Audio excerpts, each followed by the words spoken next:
राधे राधे बंधुओं, बहुत स्वागत है आपका ज्योतिष धर्म चैनल पर। बंधुओं, इस वीडियो में हम बात करेंगे तुला राशि और लग्न वालों के लिए 2024 कैसा रहेगा। साथ ही आपको विशेष शुभ दिन बताएंगे जिनमें आप अपने कोई शुभ कार्य कर सकते हैं। साथ ही बताएंगे अशुभ दिन जिनमें थोड़ा आपको संभल कर रहना होगा। साथ ही इस वीडियो के अंत में आपको बताएंगे वो खास उपाय जिनको करके आप अपने आने वाले 2024 साल को उत्तम बना सकते हैं। बंधुओं, यदि आपने अब तक हमारा चैनल सब्सक्राइब नहीं किया तो प्लीज सब्सक्राइब कीजिए। यदि आपको वीडियो पसंद आए तो आप शेयर कीजिए जिससे कि और लोगों को भी लाभ प्राप्त हो सके। अब बात करते हैं तुला राशि और लग्न वालों के लिए उनका ग्रह गोचर किस तरह का रहेगा। तो ये कुंडली तुला राशि और लग्न वालों की है जो साल के शुरुआत में इस तरह का ग्रह गोचर उनको प्राप्त होगा।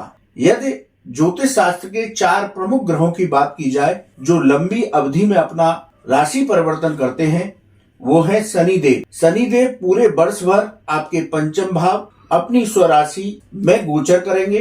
उसी तरह राहु आपके छठे भाव देवगुरु बृहस्पति की राशि मीन में संचरण करेंगे। इसी तरह केतु आपके द्वादश भाव में कन्या राशि में पूरे वर्ष भर संचरण करेंगे। 30 अप्रैल 2024 तक देवगुरु बृहस्पति अपनी मित्र राशि में सप्तम भाव में गोचर करेंगे और 1 मई को राशि परिवर्तन करके ये आपके छठे भाव नीच राशि वृषभ में चले जाएंगे। साल की शुरुआत में द्वितीय भाव में शुक्र और बुध विराजमान रहेंगे। इसी तरह पराक्रम भाव यानी तृतीय भाव में साल की शुरुआत में सूर्य और मंगल यहाँ पर संचरण करेंगे और चंद्रमा सूर्य राशि स्थान एकादश भाव में संचरण करेंगे। तो इस तरह की ग्रह गोचरी व्यवस्था तुला राशि और लग्न वालों की इस साल रहने वाली होगी। देखिए, यदि शनिदेव की बात की जाए, थोड़ी सी चर्चा करते हैं इन ग्रहों की। शनिदेव की बात की जाए तो पंचम भाव में शनिदेव पढ़ाई लिखाई के लिए ये पंचम भाव विद्या, आकस्मिक धन लाभ, संतान सुख, प्रेम संबंध इन सभी का होता है। तो शनिदेव यहाँ छात्रों के लिए उत्तम करेंगे, लेकिन आलस्य दे सकते हैं, तो थोड़ा बच करके रहना है, अपनी पढ़ाई पर ध्यान लगाना है। शनिदेव की तृतीय दृष्टि आपके सप्तम भाव पर होगी। सप्तम भाव आपके वैवाहिक सुख, व्यापार और व्यापारिक साझेदारी का होता है। तो शनिदेव यहाँ दृष्टि डाल करके थोड़ा सा आपके वैवाहिक जीवन में मतभेद पैदा करने की कोशिश करेंगे, लेकिन देवगुरु बृहस्पति 30 अप्रैल तक यहाँ रहेंगे तो इसको बहुत हद तक संभाल लेंगे। यदि राहु की बात की जाए तो राहु आपके छठे भाव में रहेंगे। तो राहु आपको थोड़ी सी मानसिक अशांति दे सकते हैं। रोग, ऋण और शत्रुओं का भाव है तो इन सब में कमी आएगी, लेकिन फिर भी आपको अपने स्वास्थ्य का ध्यान रखना है। आपको कर्ज लेने की स्थितियों से बचना है। इसी तरह शत्रुओं से, वाद विवाद से बचने की कोशिश करनी है। तो इस तरह से हमने प्रमुख ग्रहों की चर्चा की। यदि आपके कुंडली के प्रमुख फलादेश की बात करें तो कुछ पॉइंटर आपको बताने वाले हैं। तुला राशि और लग्न वालों के लिए यह साल मेहनत और ईमानदारी से आप व्यतीत करेंगे तो आपको सफलताएं प्राप्त होंगी। साल की शुरुआत से ही शनिदेव आपके पंचम भाव में गोचर करेंगे, ये उत्तम फल देंगे। शनिदेव की कृपा आप पर बरसेगी। आप आलस्य छोड़ करके मेहनत से अपने कर्म पथ पर आगे बढ़ें तो आपको सफलताएं प्राप्त होंगी। शनिदेव की दृष्टियों की वजह से वैवाहिक और आर्थिक पक्ष मजबूत होगा। विद्यार्थी वर्ग को मेहनत से परीक्षा प्रतियोगिता में सफलता प्राप्त होगी। वैवाहिक जीवन में वाणी और क्रोध पर नियंत्रण रखें। वैचारिक मतभेद से बचने का प्रयास करें।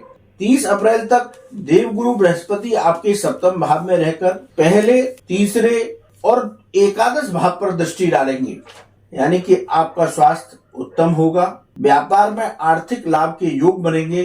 धन लाभ के अवसर मिलेंगे। 1 मई से देवगुरु बृहस्पति आपके अष्टम भाव में चले जाएंगे वृषभ राशि में, तो थोड़ा सा खर्चों को बढ़ा सकते हैं, इसलिए व्यर्थ के खर्चों पर नियंत्रण रखें। धर्म कर्म के कार्यों में आपका इस साल मन लगेगा। खर्च बढ़ने से आपको थोड़ा मानसिक तनाव हो सकता है, इसलिए इस मानसिक तनाव से बचने का प्रयास करें। राहु पूरे साल आपके छठे भाव में रहेंगे। आप अपने स्वास्थ्य का ध्यान रखें। रोग, ऋण और शत्रुओं का भाव है तो इनमें कमी तो लाएंगे, लेकिन फिर भी आपको लापरवाही से बचना है। शत्रुओं से वाद विवाद की स्थिति से बचें। कोई नया कर्ज लेने से बचें। दूसरे भाव में शुक्र और बुध साल की शुरुआत में रहेंगे।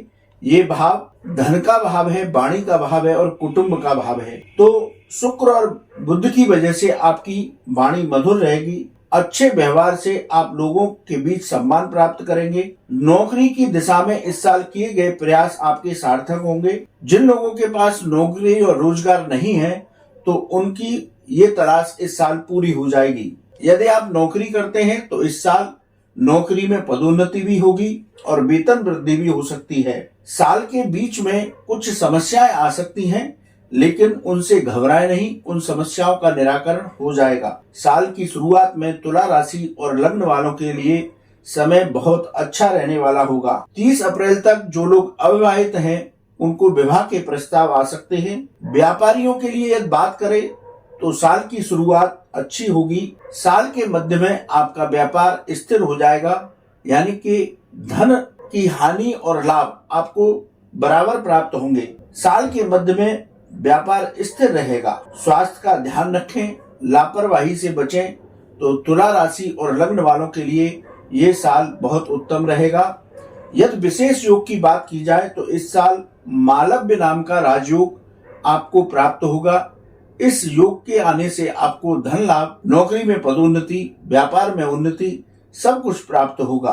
तो ये तुला राशि और लग्न वालों के लिए हमने 2024 के फलादेश की बात की। यदि बात की जाए आपके कौन से दिन शुभ रहेंगे तो 13 फरवरी से लेकर 14 मई, 16 जून से लेकर 17 सितंबर, 16 दिसंबर से लेकर 13 जनवरी 2025 तक ये समय आपके लिए शुभ रहेगा।